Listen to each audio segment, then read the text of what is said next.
दोस्तों आज हमारे साफ संदेश भारत के स्टूडियो में है तीन शख्सियत जिनका परिचय भी मैं आपको करवाऊंगा, लेकिन उससे पहले मैं आपको बताऊं आज इस लाइव डिबेट में हम कस्बे के प्रमुख मुद्दों पर बात करेंगे और राजनीतिक परिवेश पर भी बात करेंगे। और सबसे बड़ी खबर आज भारत की मैं बता देता हूं, हमारे तीनों ही जो प्रतिनिधि हैं अलग अलग पार्टियों के, उनका परिचय मैं दोस्तों आपसे करवाऊंगा। उससे पहले मैं बताऊं आपको आज चुनाव समिति की बैठक हुई भंवर जी, और आज उस बैठक में चुनावी कार्यक्रम की घोषणा हो चुकी है। और मैं आपको बताऊं तो 2 चरण में ये चुनाव है, मात्र छत्तीसगढ़ में 2 चरण में चुनाव है, बाकी सभी राज्यों में 4 राज्यों में 1 चरण में ये चुनाव है। तो जो छत्तीसगढ़ में 2 चरण में चुनाव है वो 7 नवंबर को पहला चरण और 17 नवंबर को दूसरा चरण होगा। इसके अलावा मिजोरम में 7 नवंबर में एक ही चरण में चुनाव है। और राजस्थान की बात करें तो 23 नवंबर को एक चरण में ही चुनाव है, हमारे दर्शक कृपया ध्यान दें। और तेलंगाना में 30 नवंबर को एक ही चरण में चुनाव है। और इसके अलावा मध्य प्रदेश की बात करें तो 17 नवंबर को एक चरण में चुनाव संपन्न होंगे और 3 दिसंबर को नतीजे आएंगे। 3 दिसंबर को, तो जैसा उम्मीद थी कि दिसंबर में चुनाव होंगे, ऐसा नहीं हुआ, चुनाव नवंबर में ही होने जा रहे हैं। और तरह तरह की चर्चाएं थी। मैं दर्शकों को बता दूं कि हो सकता है मार्च में भी चुनाव हो। तो सबसे पहले मैं प्रतिक्रिया आपको चुनावों पर ही ले लेता हूं। सबसे पहले हम बात करेंगे अनूप जी से। मैं परिचय करवा दूं आपको अनूप जी का। अनूप सिंह शेखावत आप भारतीय जनता पार्टी के निष्पक्ष चेहरे हैं और जिले का प्रतिनिधित्व करते हैं। इनके पास जिला उपाध्यक्ष का पद है, ये सदस्यता अभियान के भी जिला संयोजक है और इसके अलावा नौर से आप प्रभारी भी हैं। तो नौर की भी एक सवाल आपसे जरूर करेंगे। और इसके अलावा चुनाव समिति के भी आप जिला पदाधिकारी हैं। इनसे मैं परिचय करवा दूं आपको। भंवर खां पूर्व पार्षद के नाम से ये जाने जाते हैं, लेकिन सबसे बड़ी इनकी पहचान मैं आपको दोस्तों बताऊं तो ये कांग्रेस के निष्पक्ष चेहरे हैं और 3 दशक से लगातार कांग्रेस का एकमात्र चेहरा है। अनेकों नेतागण पार्टी छोड़ गए, लेकिन ये कांग्रेस में लगातार बने हुए हैं, डटे हुए हैं और कांग्रेस के सच्चे कर्मठ ईमानदार सिपाही की तरह सेवा कर रहे हैं। और वर्तमान में इनके पास जिला उपाध्यक्ष का पद है। तो दोनों जिला प्रतिनिधि हमारे पास भाजपा और कांग्रेस के हैं। इनका परिचय मैं आपको करवाऊं तो भादरा के गणमान्य व्यक्ति और संगीत की दुनिया के बेताज बादशाह ये पहले ऐसे संगीतज्ञ हैं, यहाँ के टीचर भी रहे हैं। और सबसे बड़ा परिचय इनका पूरे जिले में माकपा के एकमात्र पार्षद है। तो ये माकपा का प्रतिनिधित्व करेंगे। मैं उम्मीद करता हूँ आप माकपा की बात हमारे स्टूडियो में रखेंगे। और सबसे पहला सवाल, जैसा कि मैंने आपको बताया, चुनाव की तारीख डिक्लेयर हो चुकी है और राजस्थान में 23 नवंबर को चुनाव है। क्या कहेंगे इस पर अनूप जी आप? बहुत अच्छी बात है, लोकतंत्र का पर्व है। और मैं कहना चाहूँगा आपके चैनल के माध्यम से समस्त मतदाताओं को कि लोकतंत्र का पर्व है, इसमें बढ़ चढ़कर भाग लें और अपनी पसंद का जनप्रतिनिधि चुने, अपनी पसंद की सरकार चुने। धन्यवाद। आप भंवर जी क्या कहेंगे तारीखों पर? जिस तरह लोग प्रतीक्षा में थे कि हमें लोकतंत्र में अपनी सरकार चुनने के लिए अपने मत का प्रयोग करना है, निर्वाचन आयोग ने तारीख घोषित कर दी। सभी के चेहरों पर खुशी है। खुशी है। हाँ दारा सिंह जी, लोकतंत्र में इस देश में निर्वाचन आयोग ने आज तारीख की घोषणा की है। नवंबर लास्ट में अपने चुनाव होंगे। आपके चैनल साफ संदेश के माध्यम से मैं सभी दर्शकों को यही कहना चाहूँगा कि सभी ज़रूरी काम छोड़कर अपना मतदान जरूर करें। तो जागरूकता का संदेश भी दिया है हमारे जनप्रतिनिधियों ने। अब सबसे पहला सवाल मेरा, क्योंकि हम भादरा विधानसभा क्षेत्र से विलोम करते हैं, बेशक आप जिले का प्रतिनिधित्व करते हैं कांग्रेस भाजपा के हमारे जनप्रतिनिधि, लेकिन सबसे पहला सवाल जो है मेरा भादरा क्षेत्र से ही रहेगा। और जिस प्रकार से मुद्दों पर, कौन कौन से मुद्दों पर कौन कौन सी पार्टी चुनाव लड़ रही है, तो सबसे पहला मेरा सवाल होगा कांग्रेस के प्रतिनिधि से, भंवर खां सिंह से। तो भंवर जी आपको क्या लगता है किन मुद्दों पर ये पार्टियां चुनाव लड़ेगी और कौन कौन से मुद्दे यहाँ प्रभावी रहने वाले हैं, या फिर मुद्दा विहीन चुनाव होने वाला है, और या फिर बलवान पुनिया के विकास कार्यों पर मोहर लगेगी? क्या कहेंगे आप? नहीं, आपके चैनल में हमें आपने बुलाया और इसके लिए मैं सबसे पहले आपका स्वागत और अभिनंदन करता हूँ। कांग्रेस में राजस्थान में वर्तमान में कांग्रेस की सरकार है। 5 साल में जन कल्याण के कार्य माननीय अशोक गहलोत साहब और हमारे कांग्रेस के विधायकों ने ज़बरदस्त किए हैं। उनके बल पे हम हमारे जो जन कल्याणकारी कार्य हैं उनके बलबूते पे चुनाव लड़ेंगे। हर पार्टी की एक विचारधारा होती है, एक बीजेपी की विचारधारा है, एक कम्युनिस्ट की विचारधारा है, एक बहुजन की विचारधारा, एक हमारी कांग्रेस की विचारधारा है। कांग्रेस 36 कौम को साथ लेके चलती है, पशु पक्षियों पर, जानवरों पर हर तरह का सहयोग लेके जन कल्याण कार्य किए हैं। तो मैं समझता हूँ कि हिंदुस्तान के अंदर इस वर्तमान जो सरकार है राजस्थान की, इसने इतने जन कल्याण कार्य किए हैं कि उनको इस चैनल पे गिनाना संभव नहीं है। हेल्थ के मामले में, शिक्षा के मामले में, इंग्लिश मीडियम स्कूल के मामले में, बच्चे का जन्म से लेके बुढ़ापे तक की व्यवस्था सरकार में सहभागिता निभाई है। पहले कर्मचारी है वो निःशुल्क इलाज कराते थे, अब जो मतदाता है वो भी निःशुल्क इलाज कराता है। तो हमारा जो चुनाव होगा वो हमारे विकास कार्यों पर होगा। चलो, आपने अपनी सरकार के विकास कार्यों की बात कही, लेकिन सबसे बड़ा सवाल इससे जो निकल कर आता है वो ये है कि विकास कार्य कांग्रेस के और फायदा मिले कामरेड को। यहाँ तो कांग्रेस तो टिकट देने भी नहीं जा रही है, ऐसी चर्चाएं हैं, क्या कहेंगे? नहीं, केंद्र में भाजपा की सरकार है, राजस्थान में कांग्रेस की सरकार है। अगर माननीय प्रधानमंत्री साहब जो कार्य राजस्थान में करते हैं, वो राहुल जी कसमा सांसद है, वो उस विकास की भागीदारी में सहभागी होते हैं। हमारे यहाँ विधायक कांग्रेस का नहीं है, कम्युनिस्ट पार्टी का है, तो उनके खाते में जाएंगे निश्चित रूप से। यहाँ नगर पालिका में जो विकास होता है वो चेयरमैन के खाते में जाता है, और पंचायत समिति में जो विकास होता है वो प्रधान के खाते में जाता है। ये 4 विकास के स्तंभ हैं। तो सब जनता को पता है कि ये जो कार्य विकास कार्य हो रहे हैं वो कांग्रेस के माननीय मुख्यमंत्री जी कर रहे हैं। केंद्र सरकार के जो विकास कार्य हैं वो हमारे प्रधानमंत्री जी कर रहे हैं। आपको लगता है खाते में कांग्रेस के ही जाएंगे? अगर कांग्रेस टिकट नहीं देगी तो यहाँ तो माकपा के खाते में जाएंगे। नहीं, मैं आपके चैनल के माध्यम से बता रहा हूँ, जब भारत के अंदर ब्रिटिश हुकूमत थी, राजाओं का राज था, तो भादरा में उस समय भी कांग्रेस बहुत मजबूती के साथ थी। मैं बहुत ही सम्मान के साथ कह रहा हूँ, लाला सत्यनारायण जी सराफ जो बहुत ही कांग्रेस के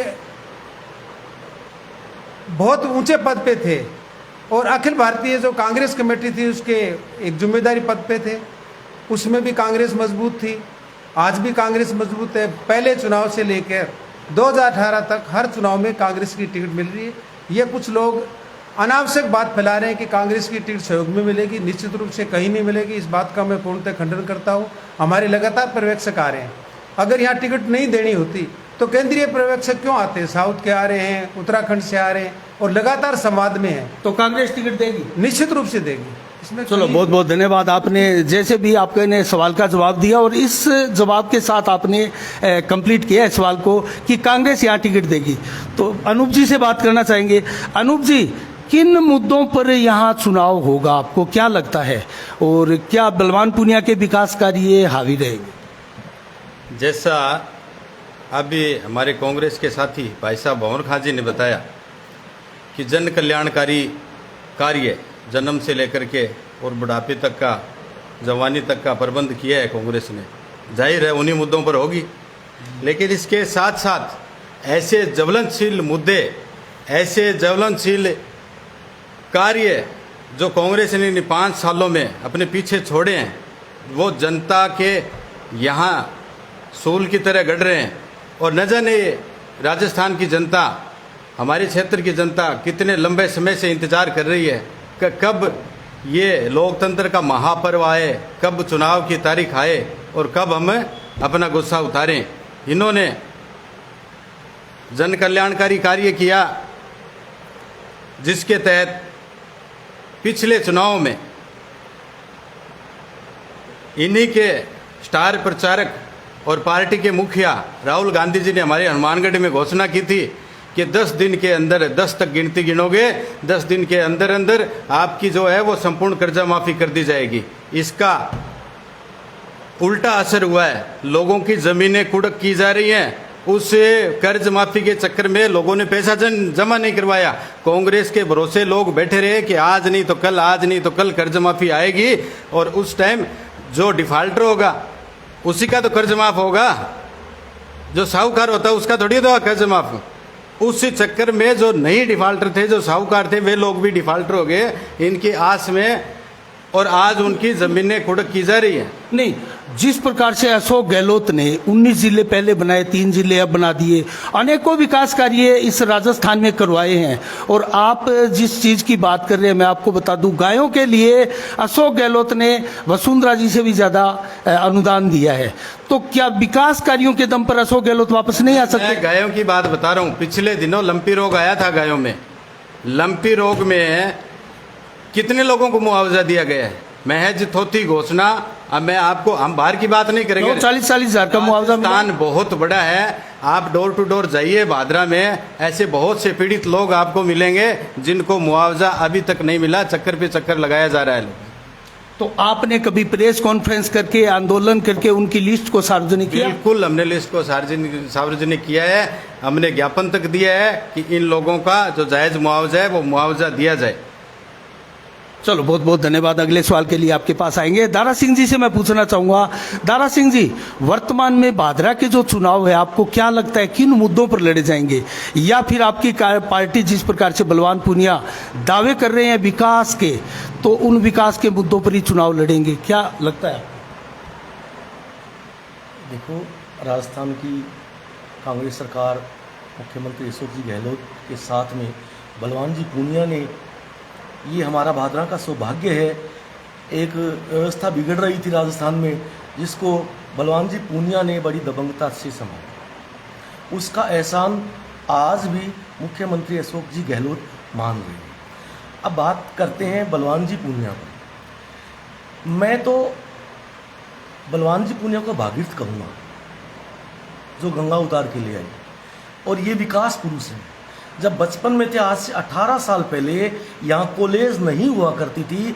हम सभी जो लोग बैठे हैं वो भी कॉलेज से, गरीब लोग, मध्यम वर्ग के लोग पीड़ित थे कि यहाँ कॉलेज खुले। उसी मुद्दे को लेके बलवान जी पूनिया आगे बढ़े, चले, 2-3 योजनाओं तक हारे। उन 18 के अंदर बलवान जी पूनिया जीते। उसके बाद उनका विकास, मैं दावे के साथ इस बात को कह रहा हूँ कि बलवान जी पूनिया ने, हो सकता है मैं इस बात को बाद में रखता, मगर मैं पहले रख रहा हूँ, बलवान जी पूनिया ने जो विकास करवाए हैं, जो विकास की पुस्तिका बनवाई है, उसमें भी सप्लीमेंट्री के 4 पन्ने और लगने हैं। इट मीन्स विकास के और काम उसमें जुड़ने हैं। आप इनके विकास एक तरफ रख लो और 5-7 विधायकों के विकास एक तरफ रख लो।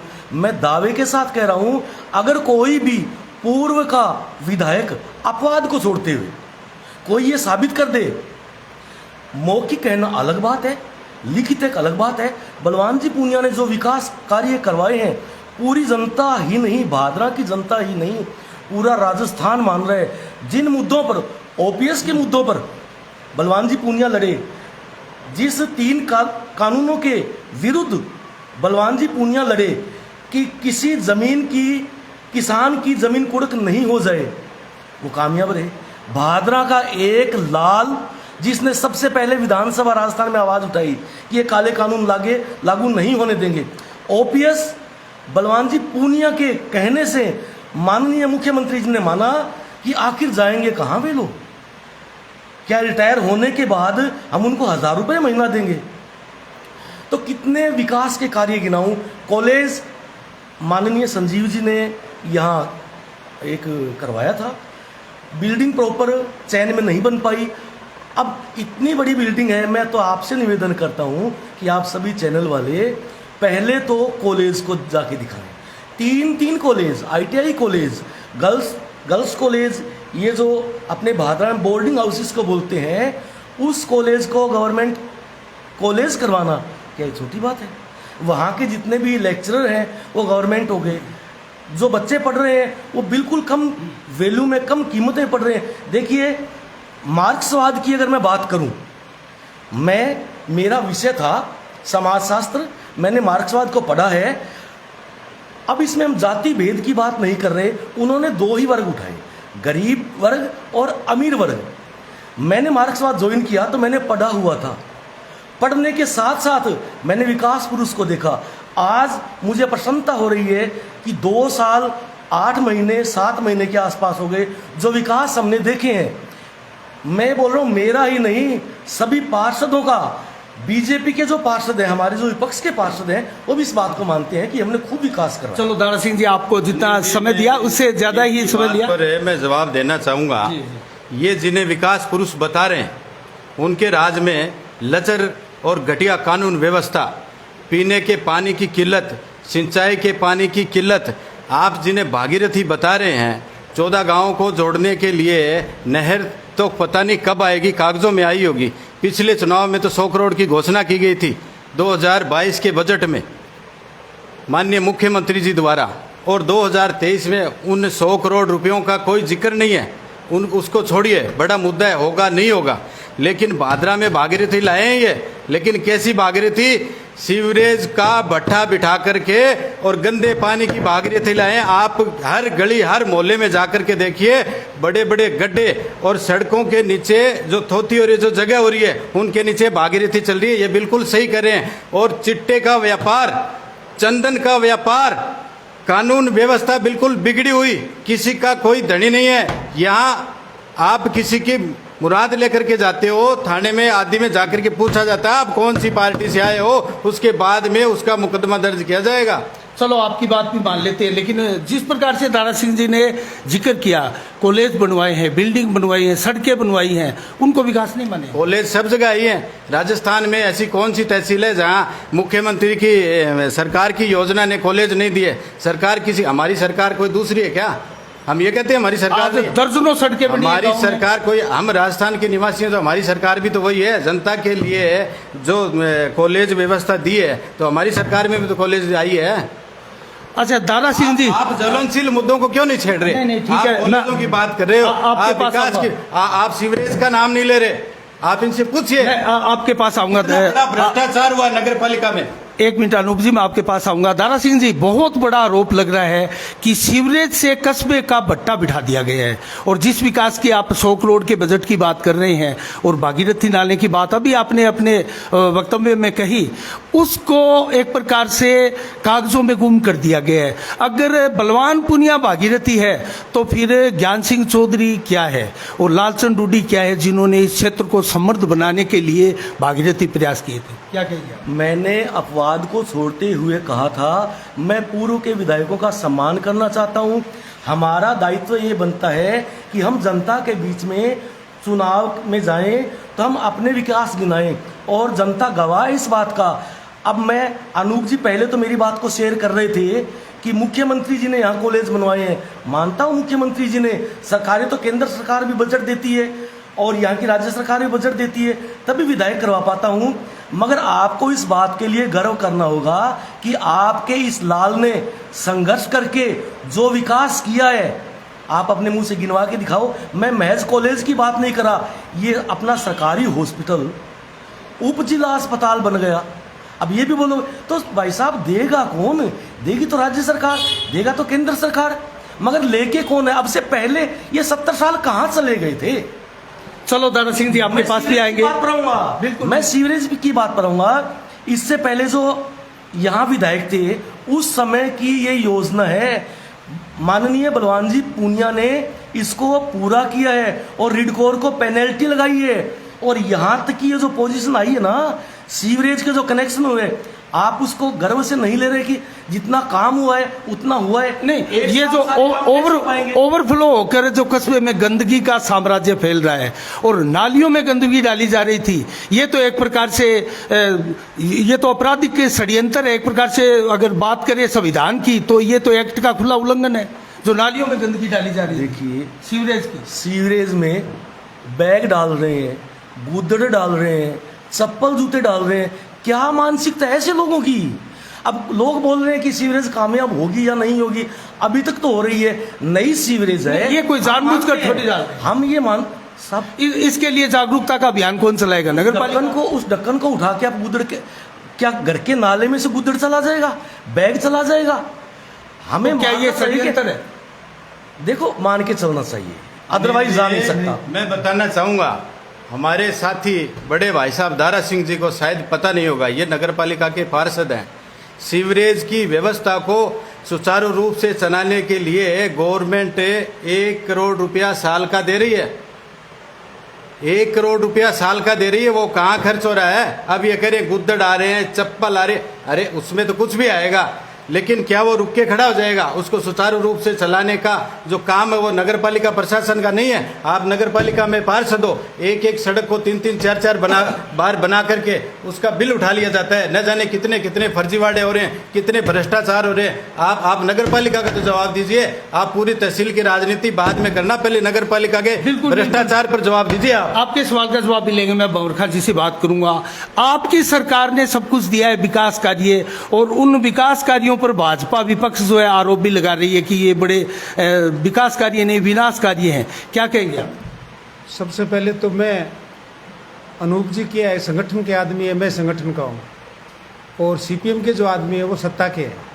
हम दोनों संगठन के हैं और संगठन के माध्यम से सत्ता मिलती है। मेरे साथ ही भाजपा के प्रतिनिधि ने कहा कि माननीय राहुल गांधी जी आए, उन्होंने कर्ज माफ़ी की बात की।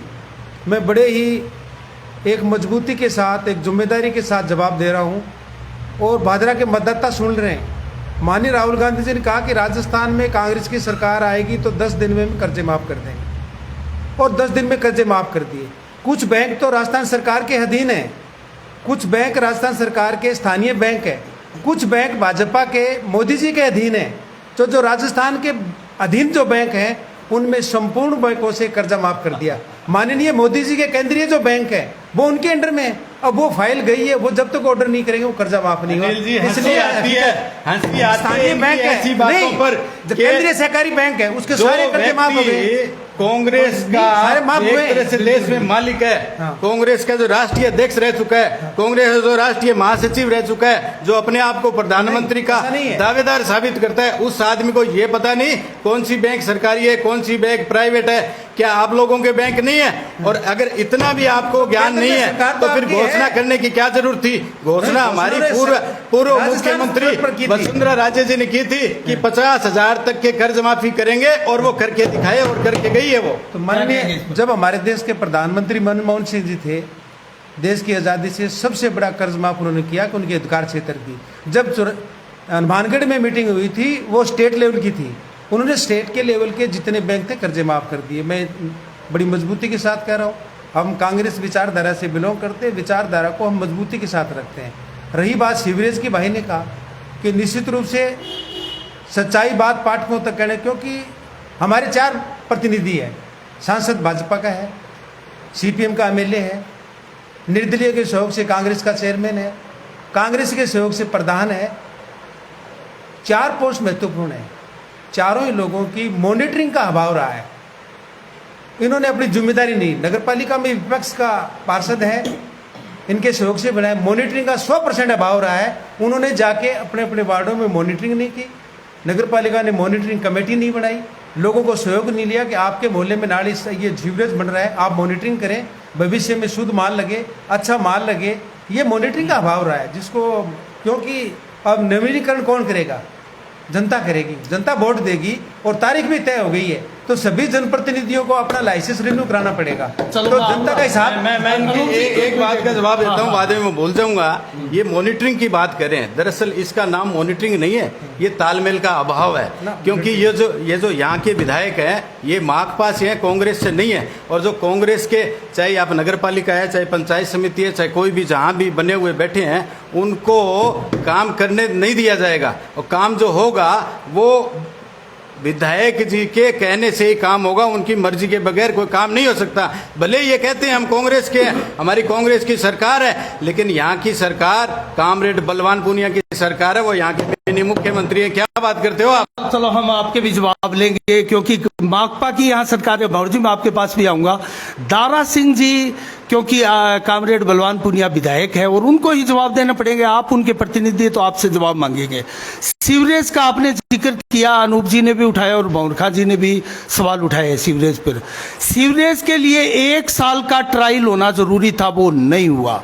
और सीवरेज के लिए 1 करोड़ रुपया 1 साल का मॉनिटरिंग के, इसके रख रखाव के लिए 10 वर्षों तक सरकार देने जा रही है और जो सीवरेज की कंपनी है वो देगी, उसके लिए बाध्य है।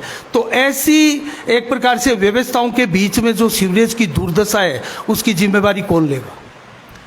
देखिए, जिम्मेदारी तो स्थानीय प्रशासन जो होता है, नगर पालिका चेयरमैन जो होता है, उसकी होती है, पार्षदों की होती है। अब भाई साहब ने कहा कि मॉनिटरिंग होनी चाहिए। यहाँ 22 पार्षद एक तरफ है, 18 पार्षद एक तरफ हैं। ये लोग 18 जो विपक्ष के पार्षद हैं वो भी विकास की बात नहीं करते हैं, उन्हें भी हो हल्ला करने से मतलब होता है। मेज़ थपथपाई, जोर से मेज़ें थपथपाई और उठकर चले गए। क्या उनका दायित्व नहीं बनता अपने वार्ड के प्रति कि हम उन लोग उस जगह को देखें? उनका आरोप है कि विपक्ष के पार्षदों के वार्डों में काम ही नहीं होता है। ये लेकिन अंधा और बहरा ये उनका प्रशासन इनको सुनता किसकी है, ये बताइए पहले आप। दारा सिंह जी की बात, ये उनका आरोप निराधार है। मैं आपके चैनल के माध्यम से बताना चाहूँगा, कोई भी पार्षद ये कह दे कि मेरे वार्ड में कार्य नहीं हुए, कौन से वार्ड में काम नहीं हुए? सबसे ज्यादा इनके वार्डों में काम सबसे ज्यादा धरना प्रदर्शन किया है। मैं बताऊं आपको, याद दिला दूं आपको, हरिप्रकाश शर्मा वार्ड नंबर 7 सबसे ज्यादा धरने प्रदर्शन है और वार्डों में भेदभाव का आरोप लगाते हैं। वार्ड नंबर 8 पूनम नाई सबसे ज्यादा भेदभाव का आरोप लगाते हैं। 40 नंबर वार्ड प्रेम प्रकाश झोड़ सबसे ज्यादा आरोप लगा रहे हैं। क्या कहेंगे इनके आरोप नहीं? देखिए, प्रेम प्रकाश जी के आरोप के बारे में तो मैंने नहीं ज़्यादा देखा सुना। आपने जैसे हरिप्रकाश की बात कही और पूनम वर्मा की बात कही, हाथीपुरा बास में विकास की कमी। मुझे इस बात का आश्चर्य है कि 33,000 वोल्टेज की लाइटें जो लोगों की गर्दन पर मौत बनी हुई थी, उनको महज एक बलवान पूनिया ने हटवाया। 30 फीट जो रोड थी उसका कार्य इतना बढ़िया काम हो रहा है। हाथीपुरा बास के साइड में इतनी चौड़ी सड़क आपने देखी है। आप एक एक विकास कार्य गिनाएं तो सही लोगों को, हम गिनाएंगे, हम आएंगे। उस सड़क का आप जिक्र कर रहे हैं, उसमें 8 गड्ढे मैंने एक कवरेज में दिखाए थे। अभी वो सड़क बनी है, 8 गड्ढे उसमें। तो क्या बनते बनते सड़क टूट रही है? ये इनको आप विकास कार्य कहेंगे? देखो, हो सकता है कोई देख रेख नहीं हो पाई हो। सड़क के नीचे पानी के नाले होते हैं, उस वजह से भी और बड़े व्हीकल आने से वो टूट सकती है। जो भी इसके लिए दोषी है उसको पेनल्टी देनी पड़ेगी। ये बात मैं दावे के साथ कह रहा हूँ। आप जो हो रहा है, अब रही बात ये कि किसी भी विधायक ने 50 काम करवा दिए और 2 काम बाकी है। हम कहाँ हैं? हम हैं कहाँ? हम कैसे अप्रिशिएट नहीं कर रहे उस विधायक को कि आपने इतने बढ़िया विकास काम किए, 2 बाकी है, आप करवाओ। बताओ, ऐसा कौन सा व्यक्ति है जो विधायक के पास गया है और उसका काम नहीं हुआ है? उन्होंने तो देखा ही नहीं ये कौन सी पार्टी का है। अनूप जी, मैं बताना चाहूंगा, ये कहते हैं ना आप कहाँ हैं, हम यही हैं। लेकिन हम पूछना चाहते हैं कि आप राज की चकाचौंध में आप कहाँ हो?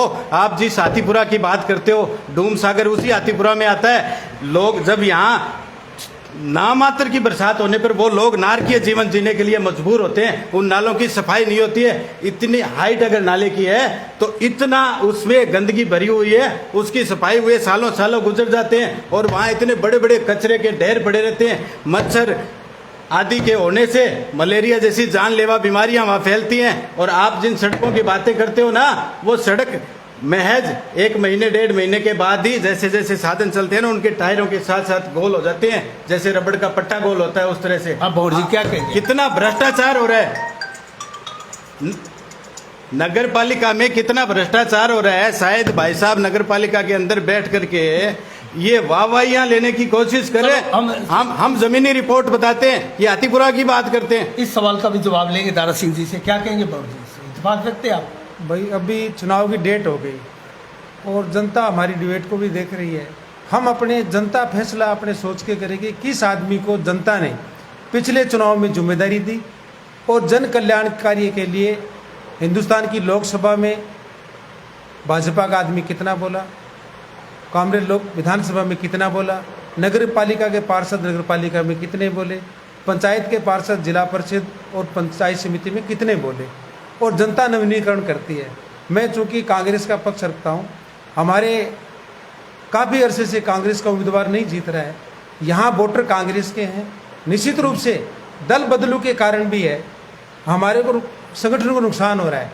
आज भाजपा के अंदर 4 आदमी टिकट मांग रहे हैं, चारों के चारों कांग्रेस पार्टी से होकर गए हैं। माननीय संजीव बेनीवाल पूर्व विधायक कांग्रेस, तो ये तो खुशी की बात है आपके लिए। बात सुनिए, उनके विचारधारा चले गए। आज सुरेश जी के भाई हैं, उनको पिछली बार टिकट मिला था। आज ये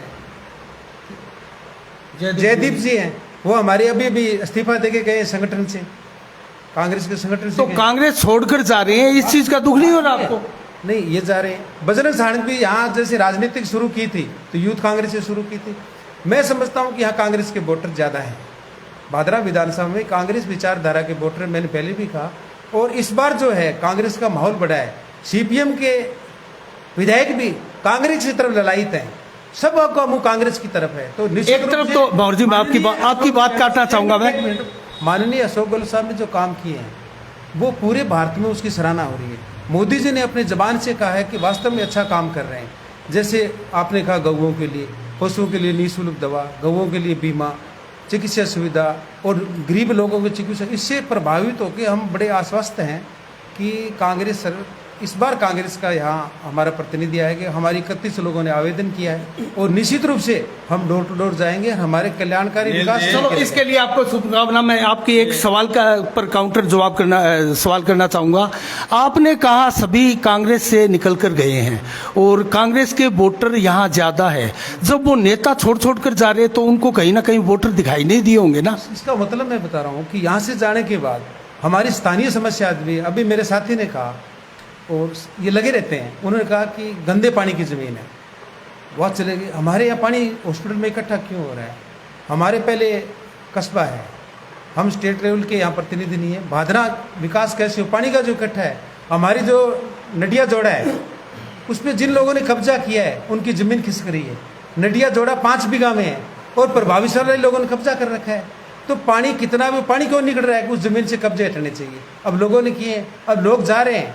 हम संगठन के आदमी हैं, हम संगठन की बात करेंगे। अब लोग समझ गए कि यार लोग जो गए हैं दूसरी पार्टी में एक स्वार्थ के लिए जा रहे हैं। दूसरी पार्टी छोड़ के जाने का मतलब एक अपनी स्वार्थ पूर्ति के लिए मूल पार्टी को छोड़ के दूसरी पार्टी में जा रहा है। ये हकीकत है, ग्राउंड की बात है। चलो एक मिनट रूप जी, मैं आऊंगा। मैं दारा सिंह जी से आपके भी सवाल है, दारा सिंह जी से लेने हैं। आपको बता देता हूँ कि आपका सवाल था कि कांग्रेस छोड़ के या वाया कांग्रेस होकर के भाजपा में जा रहे हैं, इसका मतलब भाजपा में आस्था है, भाजपा में विश्वास रखते हैं। भाजपा सर्वमान्य पार्टी है, भाजपा में हर कोई। तो ये तो आप लगा रहे हैं तोड़ के ले जा रहे हो। कोई किसी को तोड़ के नहीं ले जाता, क्योंकि कांग्रेस में कांग्रेस से विश्वास उठ चुका है और उन जनप्रतिनिधियों को, उन नेताओं को ऐसा महसूस हुआ है कि अब कांग्रेस का कुछ बंटने वाला नहीं है और चलो भाजपा की ओर चले, आओ साथ चले, परिवर्तन लाए, ये नारा लेकर के हमारे साथ आ रहे हैं। आऊंगा आपके पास।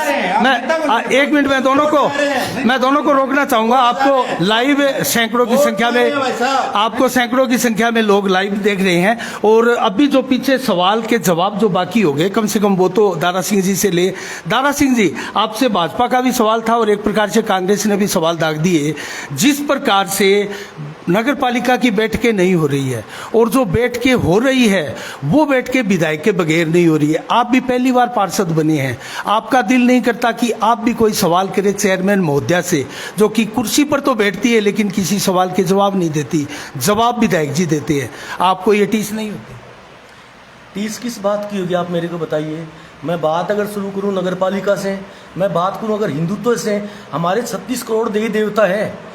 जब ये चुनाव लड़ा गया था, जब चेयरमैन की बात आई तो विधायक जी ने एक ही मुद्दा पकड़ा, ये धर्म वाला, ये हिंदू मुस्लिम वाला हिंदू मुस्लिम सिख ईसाई है तो भाई भाई। नहीं, भादरा में तो इस मुद्दे का कहीं कोई औचित्य नहीं। भादरा में कैसे ऐसा नहीं कोई हुआ मुद्दा नहीं ये? है। ये नगर पालिका में गलत और बात था क्या? सांप्रदायिक मुद्दों को हवा सांप्रदायिक देने की मुद्दा आवश्यकता ही नहीं था। है। नहीं, भादरा में ऐसा कोई मुद्दा नहीं है। देखिए, भादरा में भाईचारा कायम है, देखिए, और कायम ही रहेगा। सांप्रदायिकता की जो बात हमारी है, पुरजोर कोशिश रहेगी। सांप्रदायिकता की कि जो हम बात है, एक मिनट अनूप जी, हम बात कर लेते हैं, पहले दारा सिंह जी से लेंगे। अनूप जी थोड़ा सा आप प्रेम नहीं, से- आप इस मुद्दे को बताइए। मैं बताता हूँ। मेरे पर आरोप लगे थे कि ये राम का रोल कर रहा है, तो मैंने उन लोगों से पूछा कि राम के टाइम पर कहाँ हिंदू मुसलमान थे? वो जब मेरे घर में करीब 300, 350, 400 लोग आए थे, किस बात के लिए आए थे? क्या उन्होंने चश्मा लगा रखा था? गौशाला से प्री प्लान होके एक माकपा के पार्षद को अपनी पार्टी में मिलाने के लिए ऐसा दुस्साहस? ये भावना की बात है, ये हिंदू मुस्लिम की बात नहीं है। देखो, सभी भाई है, सभी पार्टियां एक है। जो पार्टी विकास करेगी, विकास के मुद्दे पर रहेगी, वही आएगी। तो आपका ये सवाल तो लेंगे, लेकिन मूल सवाल का जवाब नहीं दिया आपने। नगर पालिका की बैठकें नहीं होती है, मानसून सत्र आया, उससे पहले मानसून पूर्व की बैठक होनी चाहिए थी, वो भी नहीं हुई। तो बैठकें क्यों नहीं हो रही है, और बैठकों का प्रतिनिधित्व, नेतृत्व विधायक जी क्यों कर रहे हैं, चेयरमैन महोदय क्यों नहीं कर रहे? देखिए, भगवान को मंजूरी कुछ ऐसा था कि हाजी दाऊद जी, जो कि पूरा भादरा कहता है कि उन्होंने कभी किसी के साथ भेदभाव अभी तो चेयरमैन नहीं उनकी किया। धर्मपत्नी मैं है। वही तो बोल रहा हूँ ना। अब वो 4 महीने बाद और मरहूम हो गए। अब हाजी मरहूम दाऊद जी के बाद में सभी पार्षदों ने, जो सत्ता पक्ष के पार्षद थे, उन्होंने ये सोचा कि अब किसको बनाया जाए चेयरमैन। अधिकार किसका बनता था? सारे पार्षदों ने एक मत होके और रफीक को ये बात कही कि रफीक, हाजी जी को जो ख्वाब थे, जो स्वप्न थे, उसको आपको पूरा करना है। आप बार बार बोल भी रहे हो, आप दोबारा क्लिप निकलवाओ हाजी जी की। अब उनके जाने के बाद जब 22 पार्षदों ने, 21 पार्षदों ने मोहतरमा हाजन बैतून बानो पर विश्वास जताया है। अरे साहब, रहा सवाल, ये तो व्यवस्था यहाँ की है ही ऐसी, यहाँ भेदभाव इतना भरा हुआ है। लड़के को प्राथमिकता दी जाती है, लड़कियों की प्राथमिकता नहीं दी जाती। लड़के को पढ़ाया जाता है, लड़कियों को कम पढ़ाया जाता है। ये तो हमारे समाज का दूसरे देश से आए हो क्या? या आपने यहाँ जन्म नहीं लिया? मेरी बेटी ने एमकॉम किया है, मेरे सर तपाने की जरूरत नहीं है। मेरी बात को पूरा करने दीजिए। आप किसी दूसरे देश के नागरिक हो क्या? ये भी यहाँ पर ऐसा मेरी होता बात है। को पूरा करने दीजिए। मेरी बेटी ने एमकॉम किया हुआ है और मैंने प्राइवेट ग्रेजुएशन की है यहाँ से बूंदी जा जाके। तो मैं हमेशा, मैं विधायक जी के साथ में हुआ ना, इसीलिए हुआ कि ये है व्यक्ति है जो सभी को शिक्षा देने के पक्ष में है। अगर ये व्यक्ति नहीं होता तो यहाँ के लोग अनपढ़ रहते, यहाँ के लोगों को शिक्षा नहीं मिलती। सबसे पहले कॉलेज कहाँ थे बताइए आप मेरे को? अच्छा, जब हम पढ़े थे तब कॉलेज कहाँ थे? ये एक गवर्नमेंट स्कूल हुआ करता था, हाई सेकेंडरी स्कूल, जिसके भाई साहब प्रेसिडेंट थे हमारे, और बड़ा प्रेम और स्नेह था उस समय, और आज भी है, सभी से है। नहीं, मेरा एक सवाल, बात यही है, एक मिनट, जो आपकी बेटी का एडमिशन करवाया, मैंने तो कहा नहीं बेटी का एडमिशन आप, और जिन जिन लोगों को आप confuse हो रहे हैं। अब उच्च शिक्षा मिल रही है, मैं जो बच्चे कॉलेज में पढ़ रहे हैं, यानी अगर ये नहीं होते तो उनको शिक्षा नहीं मिलती। बेटियों को पढ़ाओ, वो समय की बात होती है। बेटियों को पढ़ाओ। मैं मुस्लिम समाज से भी मेरी बात पड़ता है। अब भाई साहब अगर नहीं, मेरा एक सवाल था, एक मिनट आपसे सवाल था, आपने बेटियों का भी सवाल उठाया। इसका विरोध कांग्रेस ने किया है या बीजेपी ने किया है कि बेटियों को नहीं पढ़ाना चाहिए? किसने कहा? सभी पार्टियों की अपील होती है कि बेटी बचाओ और बेटी पढ़ाओ। अगर ऐसी बात नहीं होती तो इस अपील का कोई मतलब ही नहीं रहता। मैं एक जानकारी आपको दे दूं, राजस्थान में सबसे बड़ा बेटी बचाओ बेटी पढ़ाओ अभियान भादरा से है, और डिप्पी वर्मा इसके संयोजक है, और डिप्पी वर्मा को जयपुर तक में सम्मानित किया गया है, वो भादरा से है, और शानदार कार्यक्रम चल रहा है। मैं तो ये खुशी की बात है, खुशी की बात है। देखिए, मैं जिस मुद्दे पर आना चाहता हूँ, आप उस मुद्दे पर रुके एक मिनट। अल्पसंख्यों में जब भी मीटिंग होती है तो ये लोग ये बोलते हैं कि बच्चों को पढ़ाओ, लड़कियों को पढ़ाओ। हाजी बैतुल बानो उस समय, और हो सकता है अंगूठा छाप रही होंगी, मेरे पिताजी भी 3 क्लास पास करके, और उन्होंने यहाँ 65 साल तक ईमानदारी से हम लोगों को पाला है। मैं बात उस पर जानना चाहता हूँ, अगर किसी कारणवश हाजन बैतुल बानो पढ़ नहीं पाई आज से 50 साल पहले, तो ये कोई मीना है नहीं, क्या? उनका प्रतिनिधि बनकर उनका बेटा रफीक कुरैशी जो सक्षम है वो भी तो जवाब दे सकते हैं। भाई साहब, रफीक हर प्रोग्राम में जाता है, सभी बात का जवाब देता है। आप उनकी 100 क्लिपें निकाल के देख लो, वो ये कहता है कि मेरे लिए हिंदू मुस्लिम कोई नहीं है, सभी भाई भाई है। सबसे पहले राम राम और सलाम वालेकुम करता है और ये बोलता है कि अगर किसी भी पार्षद का कोई काम नहीं हुआ है, आप ईओ को बोलो या फिर मेरे आधी रात को मेरे को बोलो, वो काम आपका जायज काम होगा। चलो मैं तीनों कि भाई साहब शिक्षा की बात कर रहे हैं, इसका मतलब तो भारतीय जनता पार्टी ने जातिगत लोगों का चयन करके शिक्षा दी है। इनकी जानकारी के लिए बता दूं, हमारी पूर्ववर्ती सरकार और हमारी पूर्व मुख्यमंत्री वसुंधरा राजे जी ने सभी मदरसा बोर्डों में दीनी तालीम तो होती है, दीनी तालीम के साथ साथ दुनियाई तालीम देनी भी शुरू की है। आपको नहीं पता होगा शायद, कंप्यूटर कक्ष, सरकारी टीचर लगाना, ये सारे काम हमारी सरकार ने किए हैं। आप क्या बात करते हो मुस्लिम समाज की? मुस्लिम समाज का उत्थान करने के लिए, मुस्लिम समाज का भला करने के लिए हमारी सरकार ने कौन से कार्य नहीं किए, ये बताइए। आप शिक्षा पर आरोप लगाते हो। क्या हमारी सरकार ये कहती है कि मुस्लिम लोग पढ़ नहीं सकते? तो फिर मदरसा, जितने भी मदरसा है उन मदरसाओं में इनका जो सवाल था, टीचर क्यों लगाए, वहाँ मास्टर क्यों लगाए, वहाँ कंप्यूटर क्यों दिया, वहाँ शिक्षा का मतलब बोर्ड क्यों बनाया, वहाँ अलग से? इसका जवाब ले लेते हैं। आप वर्तमान की बात कर रहे हो। आपने जो आरोप लगाया है कि हाजन बैतुल बानों पर उनकी शिक्षा की बात कर रहा हूं। मैं तो 5 साल पहले की बातें कर रहा हूँ। मैं इन सालों में जागृति आई है तो काफी अच्छी बात है। अगर आपकी सरकार हम पूरा सहयोग कर रहे हैं, करेंगे। राजस्थान में नहीं आती आपकी, मगर आप इस बात का लांछन लगा रहे हैं, मुस्लिम पढ़ रहे जाते। देखिए, आप इस बात का लांछन लगा रहे हैं, आपके पास और कुछ बचा नहीं कि हाजन बैतुल बानो बोल नहीं सकती। मेरे बड़े भाई साहब अपने भी धर्म होते हैं, सुनिए मेरी बात। इसे पूछना चाहता हूँ, मेरी बात सुनिए। आज भी पर्दा पर था, आज भी पर्दा पर था अपने समाज में, समय में ये मुस्लिम समाज में भी है। अब मैं 1 मिनट आपको दोनों को रोकना चाहूंगा। आपने पर्दा प्रथा की बात की, लेकिन अगर जनप्रतिनिधि है और जनता ने चुना है तो बेशक पर्दा प्रथा हो, आपको बोलकर जनता की बातों का जवाब देना पड़ेगा। क्या कहेंगे? खबर है ये? बिल्कुल नहीं, पर्दा हटनी चाहिए, नहीं होनी चाहिए। समानता का अधिकार है, ऊंचा उठाओ वाली बात मत करो। आप समानता का अधिकार रखो, अपने मन में रखो कि अपनी बहन है, ये अपनी बेटी है। चलो बाबर जी, क्या कहेंगे आप? क्योंकि मुस्लिम समाज की बात आ रही है। साफ संदेश का प्रश्न था कि नगरपालिका की बैठक का संचालन अधिशासी अधिकारी, मुद्दे से अलग गए हैं। अधिशासी अधिकारी और चेयरमैन को जवाब देना चाहिए, पक्ष और विपक्ष का। उसका जवाब देने में हमारे पार्षद है वो नहीं पाए, और भाजपा के पार्षद भी कह रहे मुसलमानों को विकास कर दिया। इस मुद्दे से भटके आपके प्रश्न ही नहीं समझ पाए तो जवाब इनके पास कहाँ मिल रहा है? आप इन्होंने भटकाया। मेरा कहने का मतलब ये है, नहीं, नगरपालिका का जवाब एक मिनट शालीन तरीके से अब डिबेट करेंगे। मुद्दा ये, आप ये कहते हो कि वर्तमान सरकार ने अल्पसंख्यक के लिए क्या किया, भाजपा ने क्या किया। जब मदरसा लेके आते, मुस्लिम शिक्षा लेके आते, इनकी बच्ची की डिग्री पूछी नहीं कि आपकी बच्ची कौन सी क्लास में पढ़ रही है। आप प्रश्न हमसे तीनों से पूछते तो बताते थे हमारी बच्ची एमए एमएससी कर रही है। प्रश्न आपका था कि नगरपालिका का संचालन विधायक महोदय क्यों करते हैं? विधायक महोदय विशेष आमंत्रित सदस्य हैं, ये 27 सदस्य हैं, तो उसका जवाब अधिशासी अधिकारी चेयरमैन को देना चाहिए। मैं आपको बिल्कुल कह रहा हूँ कि वो वृद्ध औरत है, बिल्कुल साफ सुथरा कह रहा हूँ, और बीमार रह रही है। वो नगरपालिका का जवाब देने में फिजिकल फिटनेस नहीं है, बीमारी कारण है, बीमार कोई भी हो सकता है। इसलिए कार्य संचालन के लिए इनको दूसरे तरीके से देना चाहिए। आप बेस अपने को लोग देख रहे हैं। जहाँ तक माने, उन्होंने कहा भाजपा के हमारे जिला उपाध्यक्ष ने कि भाजपा सरकार मुसलमानों के लिए की। अभी 1 महीने पहले 1.5 लाख राजस्थान के मुस्लिम छात्रों को, जिसमें 75,000 लड़के हैं, 75,000 लड़के हैं, समृति ईरानी जो महिला विकास की बात करती है, 1.5 लाख छात्रवृत्ति पूर्णतः 8वीं क्लास तक की बंद कर दी है, जो मनमोहन सिंह जी ने शुरू की थी। मेरिट कम मीन्स, जो मेरिट के आधार पर डॉक्टर इंजीनियर बनते हैं, नीट के थ्रू राजस्थान में 31,000 रुपये मिलते हैं।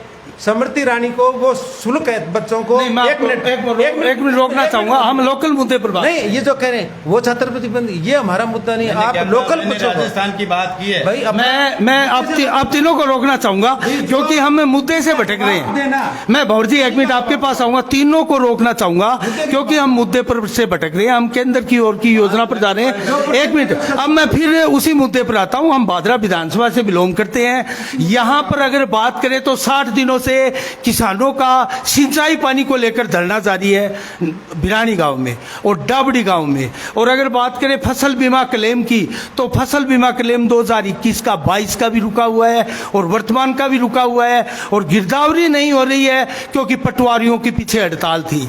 ऐसे में किसान कहां जाए, क्या करे? सीवरेज की समस्या, सिंचाई पानी की समस्या, कस्बे के लोग गंदा पानी पीने को मजबूर है और गांव के लोग भी खारा पानी पीने को मजबूर है। क्या इन समस्याओं को समस्या नहीं मानते? मैं दारा सिंह जी से बात करना। देखिए, मैं सभी समस्या मानता हूँ, सारी समस्याएं हैं। आपने सबसे पहले तो सिंचाई पानी के लिए कहा, बिल्कुल। तो सिंचाई पानी की जहाँ तक बात है, विधायक जी के टाइम टू टाइम अपडेट आते हैं कि इस समय हरियाणा पानी देगा। ये ऊपर तक की लड़ाई है। विधायक जी ने गहलोत जी को कहा है, ये यहाँ पर हो रहा है कि हरियाणा में बीजेपी की सरकार है और यहाँ कांग्रेस की सरकार है, इसलिए पानी के बंटवारे की बात यहाँ समस्या आ रही है। आजादी से लेकर 70 सालों तक पानी पूरा दे रहा है। आजादी से नहीं दे रहा भाई साहब, तभी तो पानी नहीं आ रहा। हरियाणा पानी दे रहा, बीच में पानी कोई कुएं में जा रहा है? बताइए आप मेरे को। 450 बीमे की बात, पानी की रिक्वायर्ड थी और यहाँ के अधिकारियों ने लिख के भेजा 485% पानी आ रहा है हरियाणा से। 70 साल तक जो यहाँ के शिक्षाविद हैं वो ये बोल रहे हैं कि बरसात का जो पानी है उसको रोक कर पाकिस्तान नहीं जाने की बजाय यहाँ नहरों में और डैम बना के काम किया। पानी चोरी का आरोप लग रहा है कि आपके चहते विधायक के चहते लोग पानी चोरी कर रहे हैं, इसलिए ये पानी की दिक्कत। आप किसी एक की कंप्लेंट बताओ। हमारी सरकार के एक की भी कार्यकाल में नहीं, ये देखे विभाग में जाकर के देखिए कितने जनरेटर और कितने पाइप पकड़े हुए जंग लगे हुए अभी आपको मिल जाएंगे। जो आरोप राज्य में एक भी जनरेटर, एक भी ट्रैक्टर, एक भी पाइप पकड़ा हुआ आप दिखाइए, थाने में जाइए, सिंचाई विभाग में जाइए। ये पानी चोरी की छूट है अपने चाहिए लोगों को।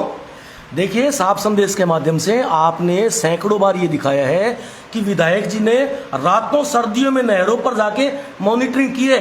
आप बता दे कभी गए हो तो। एक बात आप ये बोल रहे हैं कि पकड़े नहीं। ये हर मुद्दे पर चेयरमैन जी और विधायक जी की बात करेंगे। आप तो भाजपा की राजनीति की बात कर रहे हो। विधायक जी का काम है क्या नहरों पे पहरा लगाना?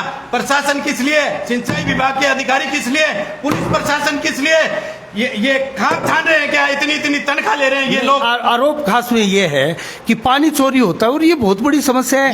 60 दिनों से जो धरना, एक मिनट मैं आपको रोकना चाहूंगा। जाकर के पैरा लगाओ, ये विधायक जी का काम है क्या? नहीं, बिल्कुल नहीं है। 60 दिनों से विधायक जी का ही काम है। 60 सीवरेज व्यवस्था के लिए हर गली में आकर के विधायक जी बात क्यों नहीं उठाती? चलो क्यों नहीं करवा रहे? आप हम शालीन तरीके से डिबेट करेंगे। ये आपके सवाल का जवाब लेंगे। आप गाँव गली में जो सीवरेज खराब है वहाँ कैसे नहीं आते रात को? बिल्कुल आपके सवाल का रात को 1 बजे नहरों पे चले जाते हो। आप दिन दौड़े आप आकर के दिखाओ ना। चलो आपके सवाल का आकर के आप सीवरेज व्यवस्था को देखो। बिल्कुल मैं रोकना चाहूंगा आपको। एक मिनट आपकी ड्यूटी आपको, आप भी एक मिनट, आपका जनता देख रही है। आप मेरी बात सुनिए अनिल जी। शहर के लोग सीवरेज के जो नए कनेक्शन हुए उन कनेक्शनों ने वाटर वर्क्स के कनेक्शनों में छेद कर दिया। उसकी वजह से भादरा शहर 75% गंदा पानी पीने के लिए तैयार है। बिल्कुल मल मूत्र मिला हुआ पानी पीते हैं। आप झक मारते हो आधी रात को नहरों पे। बिल्कुल चोरी, अपने लोगों को संरक्षण देने के लिए जाते हो आप। अगर आपको सेवा करनी है तो आप आते क्यों नहीं सीवरेज का? बिल्कुल हम जवाब देंगे। पानी पी रहे बिल्कुल। दारा सिंह जी आप पर सीधा आरोप है विधायक पर कि कनेक्टिविटी जलदाय विभाग के पाइपों में हो रही है सीवरेज की, और इसके लिए बार हर वार्डों से लगभग ये समस्या आ रही है गंदे पानी की। इसकी जवाबदारी कौन लेगा? और रही बात चोरी की और की, तो 60 दिनों से जो धरना प्रदर्शन किसानों का चल रहा है वो लगभग इसी को लेकर चल रहा है कि पहले 21 दिन का रेगुलेशन था, अब 40 दिन से ऊपर का रेगुलेशन हो गया। इन्हीं 4 वर्षों में हुआ है। तो आप नहीं मानेंगे कि समस्या तो ये पानी की हुई है। देखिए, जो सीवरेज के पुराने कनेक्शन हुए थे उसमें वो पाइपें खराब थी। मैंने कम से कम दसियों बार एएन साहब को कई जगह हर लोकेशन के फोटो भेज के और पानी की जहां प्रॉब्लम थी उसके लिए बताया है। एक पैर पर खड़ा रहता है डिपार्टमेंट।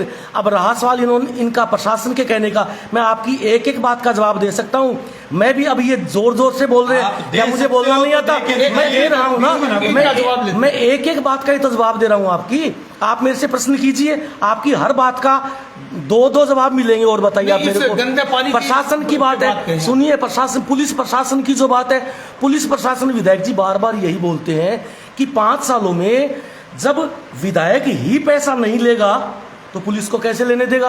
पुलिस को तो फोर्स किया जाता है बंदी के लिए, तब प्रशासन पैसे लेती है। प्रशासन का काम जो है वो व्यवस्था करना होता है। दारा सिंह जी, सवाल का जवाब नहीं दारा सिंह जी, एक मिनट, मैं सवाल ले रहा हूं, आपका सवाल ले रहा हूं। सवाल का जवाब आपको ये देना था कि गंदा पानी कनेक्टिविटी हो रही है, लोग पीने को मजबूर है, उसकी जवाबदारी किसकी है? जवाब मैं दे चुका, मैंने दोनों के जवाब दिए। मैंने कहा मैं दो दो जवाब दूंगा। ये जो ये पीट रहे हैं, ये मानते हैं आप, सुनिए, की बात करते हैं, की बात करते हैं, कौन नहीं मानेगा? कमी है, सुधार हो रहे हैं, मतलब आपकी नाक तले पुलिस, पहले इनको बोलने दीजिए। अच्छा, नहीं अनूप जी, ये कह रहे हैं, एक मिनट, ये बोल रहे हैं कि सुधार हो रहे हैं और जिन वार्डों में गंदा पानी आया उनमें फिर सुधार हुआ है, तो आप सुधार हो चुका, अब सुधार अगली सरकार करेगी। आपको शायद पता नहीं है, चुनाव की तारीख आ चुकी है। नहीं, बिल्कुल आ चुकी है, हमने बताया है। अब दोनों को ही रोकना चाहूंगा। पवार जी, इस मुद्दे पर आप क्या कहेंगे? इनकी जो दोनों की बातें थी, इससे इत्तेफाक रखते हैं क्या? भाई ये मुद्दे से भटक रहे हैं और अपने जो वोटर है उनको ये दिखाना चाहते हैं कि हम जोर से मांग रख रहे हैं जी। आप, मैं तो देखो एक कांग्रेस का एक अनुशासित कार्यकर्ता हूँ और सत्ता में हमारी संगठन के आदमी हैं दोनों, कि जब हमारे यहाँ राजा कौन है, एमएलए कहीं का भी हो, वो लोकतंत्र में राजा है। जब अच्छाई उनके खाते में है तो बुराई भी उनके खाते में आएगी। तो कम्युनिस्ट पार्षद को सुनना चाहिए कि कमी क्या आ रही है, जनता में देख रहा है। एक बहुत ही जो जिम्मेदार पत्रकार है वो हमसे पूछ रहा है, तो बड़े जिम्मेदारी के साथ हम बोले कि जब सारे पत्थर लग रहे हैं, सारी अच्छाई लग रहे हैं, मुझे ये कहते हुए कोई शर्म नहीं आ रही कि भाजपा के कार्यकाल में यहाँ कॉलेज खुला, हम अच्छा मानते हैं, पढ़ने के लिए मौका मिला। और अब कांग्रेस के कार्यकाल में 4 कॉलेज मिले, तो भाजपा के लोगों को स्वागत करना चाहिए कि माननीय अशोक गहलोत साहब ने हमारे 4 कॉलेज खोले हैं। नहीं, आईटीआई को आप, प्रशिक्षण केंद्र को भी आप कॉलेज ही मानते हैं? नहीं, आईटीआई कॉलेज बोलते हैं उसको, बीएसटीसी कॉलेज है, हाँ, उनको कॉलेज, जैसी कॉलेज है, बीएड कॉलेज है। मैं बड़े ही शालीनता से मेरे वोटर जो सुन रहे हैं कि हमें फैसला क्या करना है। अब कामेड़ साहब 5 साल से विधायक हैं, उनको हिसाब देने का समय आ गया और डेट भी आ गई है कि इस तारीख को अपने कामों का हिसाब देना है। और दूसरे लोग कह रहे हैं कि नहीं, ये जिम्मेदारी हमें दीजिए, ये अयोग्य हैं। ये हमें हिसाब देना है जनता हमें देखनी है, हमें वोटर का दिल जीतना है। और दारा सिंह जी का काम है कि हमने ये काम करिए, विपक्ष करण नहीं करिए। जैसे सीवरेज में हम गंदा पानी पी रहे हैं, सीवरेज लेने की वाई ले रहे हैं, सीवरेज के पत्थर लगा रहे हैं, तो उसमें गंदा पानी आना है, तो इसके लिए भी दोषी दारा सिंह जी की पार्टी है। एक सेकंड, हाँ बोलिए। अब कॉलेज की बात है, जहाँ लोकसभा में माननीय मुख्यमंत्री जी हमारे कांग्रेस के इनके निजी निवास पे आए, उन्होंने बड़ा कहा, सबने सुना कि मेरे से जिला मांगते तो मैं जिला भी दे देता। ये सभी अखबारों की हेड न्यूज लगी, बिल्कुल बनी थी कि यहाँ के जनप्रतिनिधि मुझसे जिला मांगते तो मैं जिला भी दे देता। तो रोडवेज का डिपो क्यों नहीं मांगा? हाँ, क्यों नहीं मांगा आपने? रोडवेज का डिपो यहाँ 71 में था, जहाँ भाजपा का कार्यालय है आज, वहाँ 71 में रोडवेज का डिपो था। वो उस समय के तत्कालीन कार्यकर्ताओं की निष्क्रियता, अनदेखी के कारण पिलानी चला गया, पिलानी से झुंझुनू चल गया। तो नौर के पड़ोसी जो विधायक है वो रोडवेज का डिपो ले गया, हम उसी से महरूम रह गए। तो हमें सब डिपो तो यहाँ मिलना चाहिए था। हमें यहाँ बीएड कॉलेज 1965 के अंदर, 1965 के डाइट की बीएसटी छानी थी और वो गंगानगर चली गई।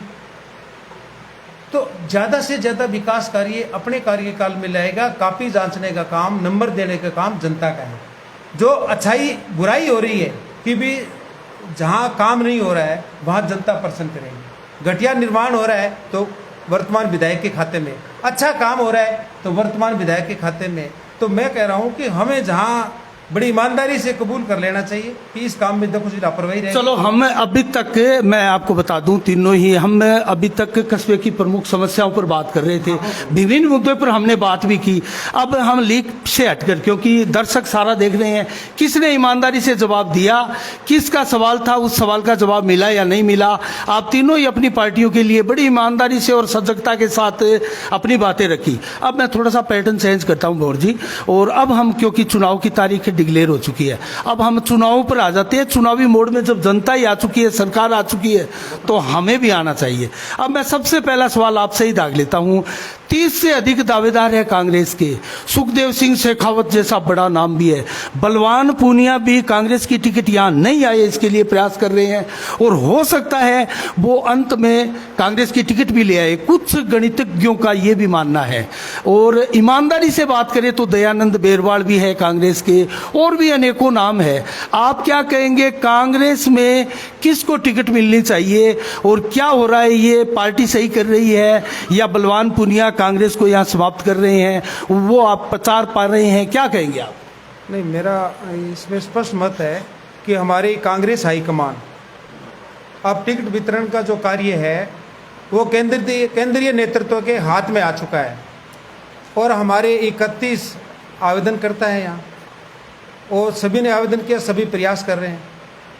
हमारा केंद्रीय नेतृत्व, यहाँ पर्यवेक्षक भी लगातार आ रहे हैं कि कौन मजबूती के साथ यहाँ भाजपा से और कांग्रेस से यानी बीजेपी से टक्कर ले सकता है। एक मजबूत उम्मीदवार की चयन प्रक्रिया चल रही है। आपने अभी बताया कि ज्ञान सिंह जी मजबूती के साथ लगे हुए हैं, बिल्कुल लगे, सुखदेव जी मजबूती के साथ लगे हुए हैं, शोभा सिंह जी भी लगे हुए हैं, दयानंद बेरवाल जी लगे हुए हैं, विक्रम सिंह जी लगे हुए हैं।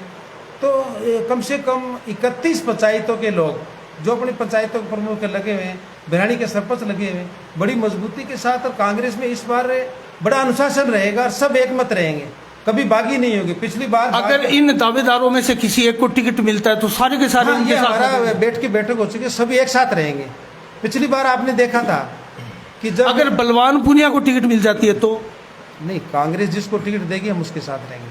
अच्छा, उसके साथ आप, कांग्रेस जिसको टिकट देगी, बलवान जी कामरेड के हैं, उन्होंने कह दिया है, अपने वो दरातिर थोड़े पे वोट मांग रहे हैं, तो ये तो आपकी कल्पना है, इससे मैं सहमत नहीं हूँ, ये आपके निजी विचार हैं। आएंगे, दारा सिंह जी के पास भी जाऊंगा। उससे पहले मैं भाजपा के हमारे प्रतिनिधि से बात कर लेता हूँ। यहाँ 5 दावेदार है अनूप जी, 10 सालों से सेवा कर रहे हैं। एक संजीव बेनीवाल अभी हाल ही में शामिल हुए हैं, एसपी सिंह जी, और हाल ही में कुछ महीनों में शामिल हुए हैं जयदीप डूडी, हेमंत पचार भी दावेदार हैं। ऐसे में आपको क्या लगता है किसको टिकट मिलेगी? जबकि बजरंग सारण भी दावेदारी जता रहे हैं और वो ये कह रहे हैं कि मेरा नाम संघ ने आगे किया है और मुझे भी भाजपा की टिकट मिल सकती है। क्या कहेंगे आप? देखिए, कहने को तो हर कोई स्वतंत्र है, अपना अपना विचार है। मैं भी कह सकता हूँ मेरे को मिलेगी, जब उनको मिल सकती है तो मेरे को क्यों नहीं मिल सकती? मैं एक निष्ठावान कार्यकर्ता हूँ, मैंने पूरी ईमानदारी और मेहनत से अपनी पार्टी के लिए पूरा दमखम नहीं, लगाया। कार्यकर्ता टिकट मांगेंगे तो फिर नेता क्या करेंगे? ये तो कार्यकर्ता ही तो नेता बनता है। कभी नेता आपको नेता नहीं बनने देगा। जब आप एक कार्यकर्ता हो और अपने आप को नेता साबित करोगे तभी आप हो पाओगे नेता। बड़े नेता तो थाली में डाल। चलो, मैं दावेदारों की बात कर रहा हूँ। ऑनलाइन आवेदन भी उन सब से ले लिए गए। कौन है सबसे बड़ा, किसको टिकट मिल रही है? बड़े तो सभी हैं, कोई अधिकारी है, कोई पूर्व विधायक है, तो क्या कोई 10 वर्षों से, 1 दशक से पार्टी की सेवा कर रहा है, कल कोई आ गया वो उस पर हावी हो जाएगा? मैं आपको बताऊं कि पार्टी जो भी करेगी अच्छा ही करेगी, और कोई भी पार्टी ये नहीं चाहती कि हम टिकट दें वो प्रत्याशी हार जाए। हमेशा जीतने वाले को टिकट दी जाती है, और जिताऊ आपका इशारा क्या समझे इससे? मेरा कोई इशारा नहीं है, पार्टी जिताऊ को टिकट देगी। और मैं आपको बताना चाहता हूँ, अगर चर्चाओं की माने तो संजीव बेनीवाल जीत रहे हैं। निश्चित रूप से यह है चुनाव 2023 का चुनाव भारतीय जनता पार्टी भादरा से जीतने जा रही है। कौन होगा? पार्टी जिताऊ को टिकट देगी, मजबूत को टिकट देगी। चलो, अब दारा सिंह जी के पास आएंगे, उसके बाद में बात करेंगे, क्योंकि दारा सिंह जी अभी हमने जो सवाल किया वो पार्टियों का है। बलवान पूनिया कांग्रेस की टिकट यहाँ आने नहीं देना चाहते हैं, विकास कार्यों के दम पर वो चुनाव लड़ने की बात कह चुके हैं, और अगर उनको कांग्रेस की टिकट यहाँ आती है, जैसा भंवर जी ने अभी बताया, हर हाल में कांग्रेस यहाँ टिकट देगी।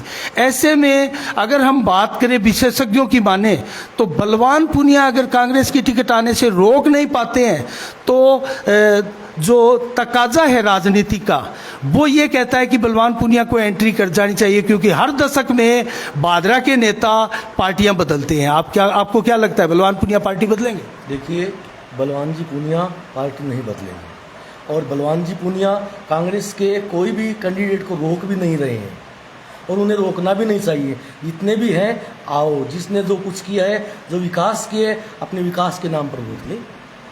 जो बलवान जी पूनिया ने किया है, शिक्षा का, चिकित्सा का, बीमा का, जो कुड़की नहीं तो है, इस चीज के लिए नहीं, सड़कों का, आपको रोकूंगा। इस चीज के लिए तो ये तो कांग्रेस ने किए सारे विकास कार्य, कांग्रेस ने दिए। कांग्रेस का जो यहाँ उम्मीदवार होगा वो कहेगा हमने काम किया है यहाँ, गहलोत साहब ने ये योजना दी है, इसके लिए वोट हमें दीजिए। देखिए, ये तो कंट्रोवर्सी हो जाएगी। ये सोचना ऊपर के लोगों का, गहलोत का और पार्टी का सोचना है। मैंने तो विकास की और काम की बात के लिए बोल रहा हूँ, ना ही तो बलवान जी पूनिया माकपा छोड़ के हाथ के निशान पर लड़ेंगे। उनके साथ है, साथ रहेंगे, उनकी विचारधारा मिल रही है। तो कांग्रेस से भी तो वोट मांग सकते हैं ना, यहाँ दावेदार होगा वो, हमारे राज्य में ये काम हुआ है, और उनको फिर जनता कहेगी जी गहलोत साहब ने किए हैं, जरूर देंगे आपको। देखिए, अगर आप चाहो कि यहाँ किसी को कांग्रेस की टिकट नहीं मिले, नहीं चलेगी। मैं चाहूं नहीं मिले, नहीं चलेगी। मिलनी चाहिए, जिसका हक है उसको तो आप ये कहते हैं देनी चाहिए, मिलनी चाहिए, देनी चाहिए, जिसका जो हक है। ऊपर की रणनीति तो पार्टियों को तय करनी है। तो भंवर जी, अब सवाल ये उठता है कि अगर कांग्रेस यहाँ टिकट देती है तो कांग्रेस तो यहाँ जितने विकास कार्य हुए हैं सो गहलोत ने करवाए, उनके दम पर वो वोट मांगेंगे, तो बलवान पूनिया का क्या खाता खाली रहेगा? मेरी बात सुनिए, बलवान जी विधायक रहे हैं, विधायक की लोगों के जो काम किए उनको गिनाएंगे। हमारे कांग्रेस का उम्मीदवार आएगा, निश्चित रूप से आएगा, और इतना प्रयास रहेगा कि अशोक गहलोत साहब जैसे कद्दावर नेता और टोडासरा जैसे कद्दावर नेता यहाँ कांग्रेस के उम्मीदवार के पक्ष में प्रचार करने भी आएंगे। क्या बात कर रहे हो? और वो बोल के कहेंगे ये विकास हमने कराया है। आप विकास कार्य की बात कर रहे हैं, जैसे ही आज आचार संहिता लगी है, फोन मिलने बंद हो गए, बंटने बंद हो गए, इस पर क्या कहेंगे आप? देखो, ये तो इस भारत के तो अंदर वो तो घोषणा थी, पूर्व में की हुई घोषणा। ऐसा है कि नहीं, हम पर 1 लाख जितने भी भारत के नागरिक हैं, करोड़ों, वो संविधान से बंधे हुए हैं। संविधान हमें पालना करता है। आप देखिए कि निर्वाचन आयोग ने जैसे ही सूचना जारी की, हमने एक डिसिप्लिन रूप से सभी पार्टी उसके आदेश को मानती है। यही तो लोकतंत्र है, कि लोकतंत्र का जो प्रमुख जो सिस्टम है, इसमें एक टीवी की न्यूज से सभी लोग अपने आप डिसिप्लिन में आगे कि अब हमें ये कर रहा है। यही तो लोकतंत्र है। मैं दोनों की बातों का जवाब देता हूँ। बिल्कुल। एक मान्यवर दारा सिंह जी ने, भाई साहब ने तो कहा कि हम कांग्रेस का सिंबल नहीं लेंगे, हम तो हमारे निशान दांती थोड़ा से चुनाव लड़ेंगे। क्यों लेंगे भाई? आप तो माल मलाई खाने के लिए गए थे वहाँ, आपको कांग्रेस से मतलब थोड़ी था। आपको तो अपनी ठकुराई चलानी थी, आपको तो अपना राज चलाना था दमकता से, आपको बजट लाना था, आपको हर चीज में जो है वो क्यों कांग्रेस को जरूरत थी बलवान पूनिया की? कांग्रेस ने बलवान पूनिया को लिया। तो फिर आप सिंबल लेने से मना क्यों कर रहे हो? और दूसरा, भाई साहब कह रहे हैं कि हमारी सरकार ने काम किया है। डोटासरा जी आएंगे यहाँ वोट मांगने के लिए, डोटासरा जी आएंगे ना तो युवा तैयार है। कितने पेपर लीक किए आपने, कितना भ्रष्टाचार किया आपने, कौन से डिपार्टमेंट में आपने नहीं किया। आपने केवल अपने ही रिश्तेदारों को A to Z जितने भी रिश्तेदार से एक एक को खोज के आपने अधिकारी कर्मचारी लगाया है। आप आओगे वोट मांगने के लिए, जनता तैयार है। आपका सवाल मैं बढ़ाकर इनसे जवाब लूंगा।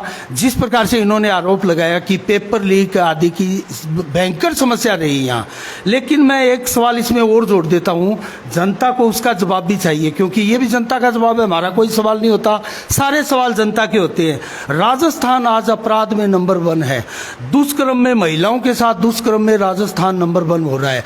किसी समय में उत्तर प्रदेश, बिहार और पश्चिम बंगाल का नाम आता था, आज वो सारे के सारे जो तमगे हैं वो राजस्थान ले रहा है। इसके ऊपर क्या कहेंगे आप? विकास कार्य गौण हो गए क्या? नहीं, हिंदुस्तान में सबसे बड़ा स्टेट है वो राजस्थान है, और पेपर लीक पे सरकार ने बड़ी सजगता से, और जो पेपर पुराने समय से, मेरा निजी मत है कि पुराने समय लीक करों पे अंकुश लगाया है और बड़े बड़े लोगों को पकड़ के जेल में ठोका है, बहुत सख्त कानून बनाए। एक मिनट बोले, मैं नहीं बोल रहा, आप बिल्कुल बिल्कुल, आप बीच में सख्त कानून बनाए हैं, लोगों को पकड़ा है, जेल में ठोका है, और हम देख रहे हैं कि जो गलत व्यवस्था है उसको रोकने के लिए माननीय अशोक गहलोत साहब ने बड़े अच्छे काम किए हैं कि भविष्य में इसकी पुनरावृत्ति नहीं हो, जो जिस पोस्ट के लिए हकदार उसको पोस्ट मिले। इसमें कहीं लोगों ने, हमारे लोकप्रिय मुख्यमंत्री नहीं और भाजपा के बहुत बड़े प्रधानमंत्री, उन्होंने इनकी बड़ाई की है कि व्यवस्था है वो वास्तव में सराहनीय की। सबसे बड़ा स्टेट है और प्रयास किया, बड़ा स्टेट होने के कारण आंकड़े आ जाते हैं, कहीं भी जो अपराध होता है उस पर अंकुश तुरंत कार्रवाई करने के लिए अशोक गहलोत साहब पीछे नहीं रहेंगे। चलो, बहुत बहुत धन्यवाद। दारा सिंह जी से अब सवाल ले लेते हैं, अंतिम सवाल, हमें काफ़ी समय हो गया और अगली डिबेट फिर हम किसी ज्वलंत मुद्दे पर करेंगे। दारा सिंह जी, जिस प्रकार से बलवान पूनिया टिकट को लेकर चर्चाएं चल रही थी, और हम सीधे सीधे ही आते हैं कि माकपा की टिकट की बात अगर आए तो माकपा में भी शीर्ष नेतृत्व पर जंग दिखाई देती है।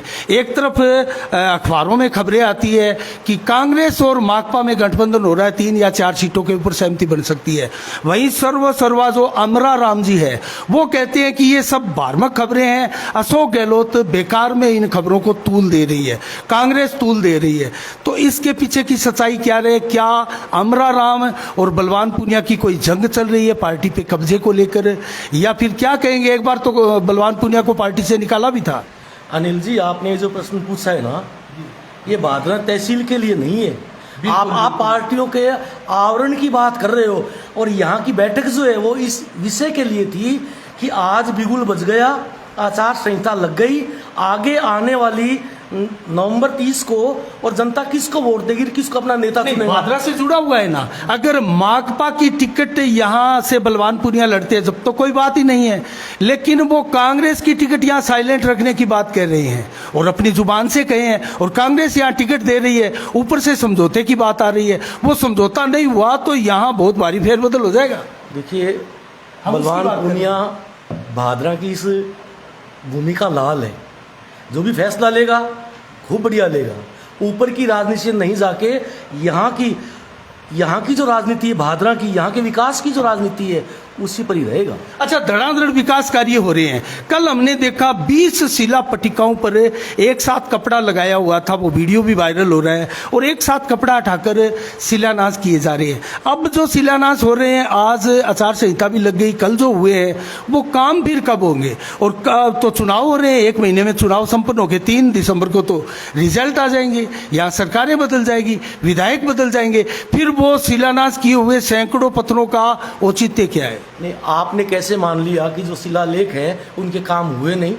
कितने परसेंट हो गया आप बता सकते? शिलान्यास का मतलब उस काम का प्रारंभ, लोकार्पण का मतलब वो काम कंप्लीट हो गया, तो शिलान्यास हो रहे हैं ना, लोकार्पण तो नहीं हो रहे। शिलान्यास अलग होता है, लोकार्पण अलग होता है, वो तो हमने दोनों काम साथ साथ चलते हैं। आप भादरा की बात कर रहे हो, आप सभी जगह देखो ऐसे ही हो रहा है। इतने विकास कार्य जो हो रहे हैं ना, अब विकास कार्य रुक जाएंगे क्या? घोषणाएं नहीं होंगी, विकास होते रहेंगी।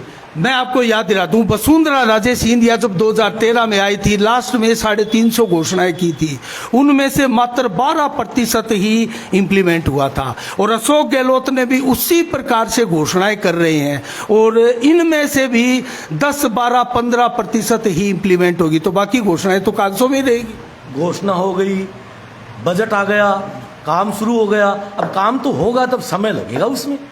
चलो, क्या कहेंगे पवन? मैं ये कह रहा हूँ कि जो काम शुरू नहीं हुआ है ना वो शुरू नहीं हो सकता, जो आरंभ हो रहा है वो ही चलता रहेगा। वो चलता रहेगा। जो पत्थर बन गए ना तो वो सुरक्षित रहेंगे और अपने जहाँ है वही रखो। एक चौक पॉलिटिक्स चल रही है भादरा में। एक मेरे आपके इस चैनल के माध्यम से कह रहा हूँ कि दारा सिंह की पार्टी या भाजपा इस तरह की अफवाह फैला रही है कि कांग्रेस को टिकट नहीं मिलेगी, तो अब भी कांग्रेस की यहाँ निश्चित रूप से टिकट मिलेगी। कांग्रेस के सबसे ज़्यादा मजबूत दावेदार कांग्रेस के टिकट के हैं, और केंद्रीय नेतृत्व को यहाँ का सीपीएम के विधायक का फार्म ही नहीं गया है। तो क्या सीपीएम नंबर 3 पर चली जाएगी? मैं नहीं कह सकता, वो तो वोटरों के हाथ में है। पहले पिछली बार 1 नंबर पे है ना, वोटरों ने दिया, हम तीनों ने नहीं दिया, वोटरों ने दिया कि वोटर क्या करता है, जिसको क्षेत्रदार देता है उसको नीचे भी लिया। कांग्रेस की टक्कर किसके साथ मानते हैं? कांग्रेस की टक्कर तो वक्त बताएगा किसके साथ होगी। अभी हमारा उम्मीदवार तय हो जाता है तो भाजपा टक्कर में नहीं है।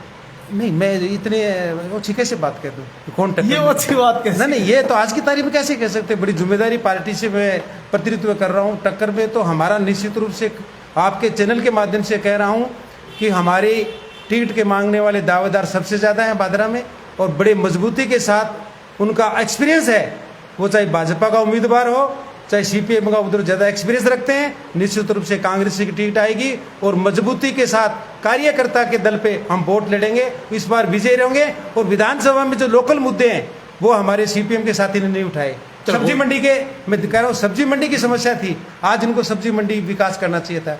एक सब्जी मंडी की 8 दुकानें हैं, इनको 200 दुकानें देनी चाहिए थी। सब्जी मंडी की दुकानें होनी चाहिए, ऑटो मार्केट होना चाहिए, यहाँ महिलाओं का अलग हॉस्पिटल होना चाहिए। मैं कह रहा हूँ आधी आबादी महिलाओं की है और उनके लिए हॉस्पिटल नहीं है। हमारा कांग्रेस का तो प्रतिनिधि, ये आवाज आपने उठाई कभी? नहीं, ये हमारा प्रतिनिधि कौन उठाए? यहाँ हमारा एमएलए नहीं जा रहा है, विधानसभा में ही एमएलए उठा पाता है। तो ये दुविधा है कांग्रेस की, संगठन के माध्यम से मैंने उठाई है। तो कांग्रेस यहाँ बड़ी पेचीदगी में रही। तो हम संगठन के आदमी हैं, भाई साहब संगठन के आदमी हैं। हम संगठन के माध्यम से, ये सत्ता का आदमी है, बोर्ड में ये जा सकते हैं, हम बोर्ड से बाहर बैठे बैठे देख सकते हैं, हम एप्लीकेशन देखते हैं, ये बोलते हैं। चलो धन्यवाद। क्या कहेंगे अनूप जी आप? मैं भाई साहब भंवर खां जी की बात से सहमत हूँ। तो ये तो भाजपा को टक्कर में नहीं मानते। इन्होंने अपने संगठन के लिए बहुत अच्छी बात रखी है और एक कार्यकर्ता का यही फर्ज होना चाहिए कि अपने संगठन की बात करे। दूसरा, इन्होंने लोकल मुद्दों को छुआ है, इन्होंने कोई पक्ष नहीं की हुई। हमारी इनकी सरकार होते हुए भी ये करे काम नहीं हुए। और एक माननीय भाई साहब दारा सिंह जी बैठ रहे हैं जो अपने मुंह मियाँ मिट्टू वाली बात कह रहे हैं, इनको कुछ दिखाई नहीं दे रहा, सिर्फ विधायक जी विधायक जी विधायक जी। अरे विधायक जी तो है, मान लिया विधायक जी है, वो हमारे भी विधायक है, क्योंकि हम भी भादरा के नागरिक हैं। हमारा विधायक कोई और थोड़ी है, 2 थोड़ी बनते हैं, विधायक तो एक ही बनता है। लेकिन मैं कहना चाहूंगा कि जो व्यक्ति अपने गांव का विकास नहीं करवा सकता, अपने शहर किसी भी तहसील का आईना होता है। मैं फिर से उसी मुद्दे पे आऊँगा। अनिल जी, ये जो जितनी बीमारियां फैल रही हैं, लोगों के लीवर खराब हो रहे हैं, लोगों के डेंगू और मलेरिया जैसी जानलेवा बीमारियां हो रही हैं, ये केवल और केवल सीवरेज के गंदा पानी पीने से हो रही है। चलो, क्योंकि सीवरेज की समस्या गंभीर है, सभी मानते ही है। क्या कहेंगे बाबू? नहीं, मैं तो मतदाता से कह रहा हूं कि आपने पिछली बार 4 जनप्रतिनिधि चुने, सांसद चुना, एमएलए चुना, चेयरमैन चुना, प्रधान चुना।